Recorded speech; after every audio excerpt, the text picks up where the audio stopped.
How sweet it is to be loved by you. Everybody knows this song, yeah. How sweet it is to be loved by you. Yeah, yeah. You caught me in the middle of singing a song outside of a place that I used to be, the Wizard. When I got here first, it was one of the places where a lot of live music took place. And I was one of the lucky guys who had a chance to perform at this establishment, which is no longer in function today. We're now in MacArthur Road, the edge of Cradley right here. Now, behind me, where they're now building new houses, was a site of Cradley's Gas Works. Now, this was a very important part of what was happening in the Black country because this supplied gas for everything. And when I say everything, houses, even to the street lamps, they were gas-fired up until the 1950s, and all the gas would have come out of that place. So it's a big part of the Industrial Revolution. Today, they are building new houses on this site. So here we are, walking up to the Cradley River Bridge, and we're on our way, which is the Stour, and we're walking our way up towards the fourth corner of the beautiful place called Cradley Heath. So just join me, and we walk over there together. We're now on the Cradley side, looking down in the valley where the bridge goes over the Stour in the background. And we're going to follow up on the hill to Cradley Heath and take a walk to see what's on that side. Come along with me right now. This is Cradley's business park. And as you can see behind me, there's a whole lot of new factories that's been recently built. But this is the original site of the British ironworks and the brick companies that was in this area.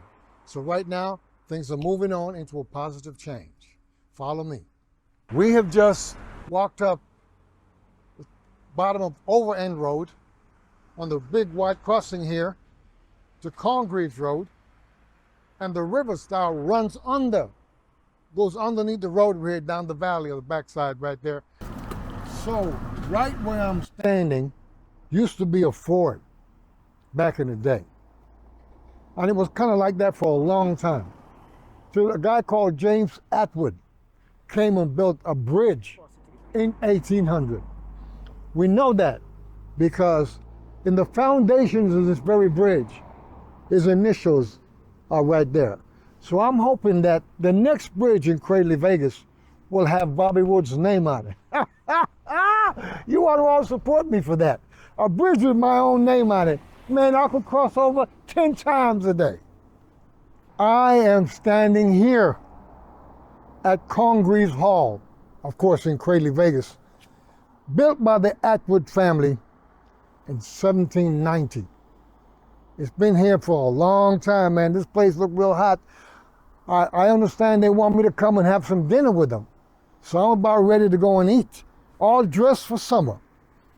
In about 1825, y'all, way back in the day, James Atwood sold his iron company that was here in Corngreaves to the British Iron Company that became the largest employer in our neighborhood. And they didn't even give me a damn job. And I was out of work back then. At that time, this dude's colliery, his iron company was supplied by local collieries around here, you know, giving him all the coal that he needs to get all these things burned. I mean, there was Timber Tree, I believe there was Horn Colliery, and way up the back here, Hayden Hill. Now, I gotta watch where I walk from now on, because up there could be a hole in the ground, man. I gotta watch where I put my foot. But the guy had a lot of people working.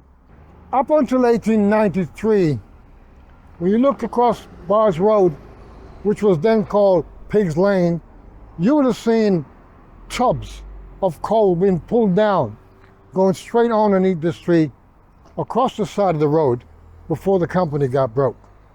So that's what was going on back then, right there. As it moves down Corngreaves Road, where the railway tracks used to run down the bottom, and across in the back right there is where the blast furnace used to be. So I'm gonna take a walk and see if things are still heating up over there. Come along with me. I gotta keep my eyes open on this. Behind me here, up that path, lived a guy called Louis Foley. And let me tell you, man, this guy used to keep lions and stuff back in his yard before the law came out to stop him doing that.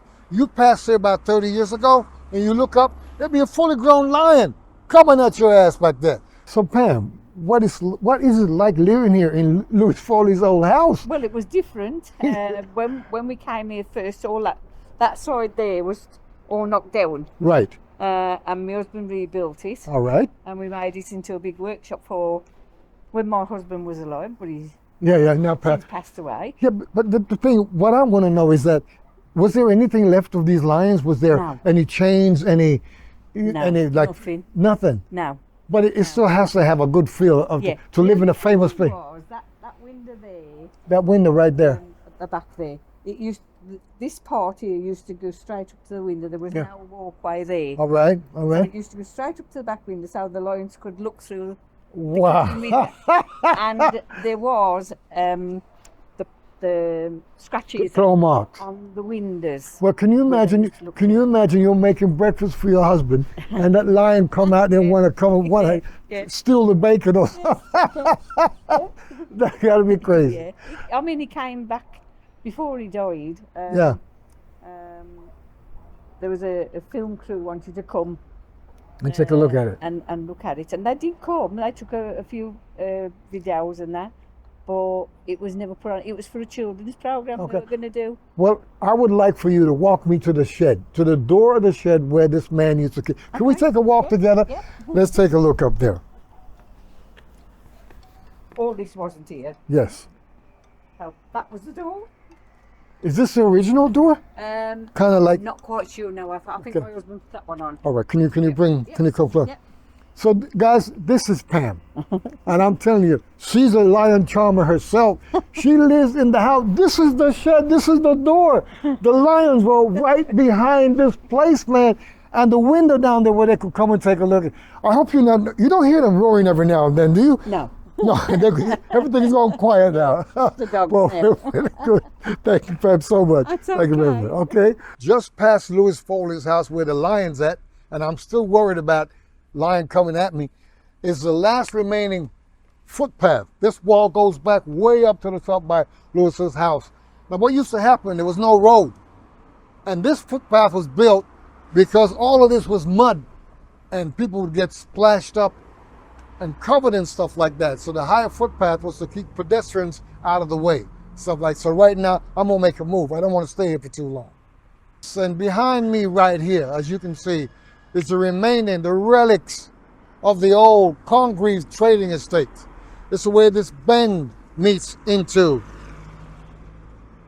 Granger's Lane, going around this little corner right here. Traffic is still there, and the remaining buildings, they've taken out all the lovely glass windows that would have been in this town. This is slowly falling apart, so I'm hoping that something positive will be built here one day to replace this wonderful old building.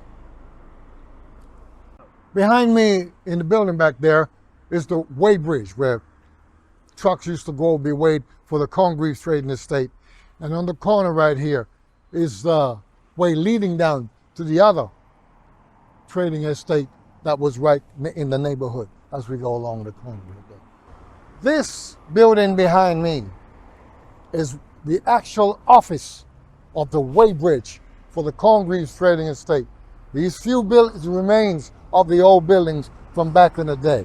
This is the other side of the weighbridge with the remaining old building that is now a cafe. And as we walk down towards the corner there, we're moving to show you the remaining parts of what used to be. Because I think in 10 years, none of this will be visible for anybody to see. So come with me, take a look at it while we still got it.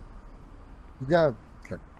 Yeah, so in the old days, a lot of workers would walk down this place.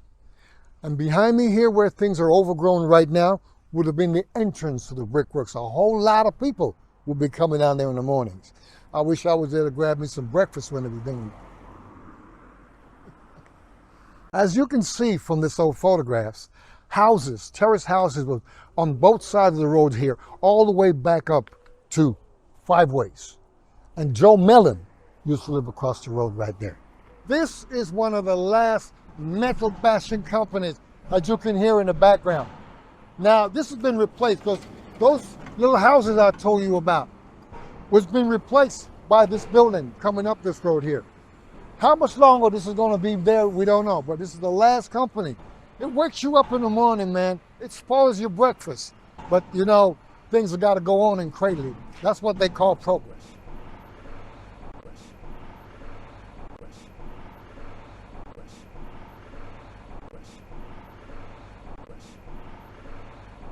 This is one of the final old buildings right here with the railings surrounding all of this. I am standing at the very end of Station Street by Beecher House. Now, there's some crazy stuff going on out there like I was telling you. See, because Station Street don't got no station. And Chester Street across there by the Brickworks where you can see the bridge, that is where the train station is. And man, this is freaking me out. I'm gonna have a cup of coffee. Catch you later. This is Charlie Powell. And when I came here in 2002, there was hardly any keys up there. So many keys. Charlie was busy. He was doing a lot of my dancing shoes that I would have worked for. This is the very last bastion of a shoe shop, repair shop in Cradley Heath. And this man keeps it going. And he's been doing that since the 80s. Trying. We're trying, but he tries damn good though. When I got here 20 years ago, this building behind me, called the Louvre Building, that was a building society. That has now changed hands quite a lot. And I think it's owned by the local dentist. We've only got one pub left in the corner there called the Moon on the Water. And I've been in there and I had me a couple of glasses. If you look behind me, right there, you will see that lovely building back there, which is now a camera shop. That was the old HSBC bank when I first got into town. And right here on this spot was the Royal Theater, which is now under this car park. It was knocked down to accommodate the Tesco supermarket that is standing right here today. Progress, baby, progress. As you can see, this wonderful array of clothes and food and beautiful things up here in Tesco. This is where the seats, the theater seats would have been. So underneath all this right here is where the Royal Theater would have been. So right, this is not the place that's changed. And this is what progress does for you, baby. So hey, hang on in there. You never know what this might change into one day. This is where the story ends, or the journey ends, with a brand new Tesco in the background. But way back in the 1600s, all of this was heath land, hence the name Cradley Heath. And over time, with the Industrial Revolution, finding clay and iron and all the little bits and pieces that came together to make this wonderful place, Progress is now the name in town, or Progress is a new girl that's in town. But y'all, hope you like Cradley Heath. Hope y'all come see me sometime, because I'm going to be down here for a little while.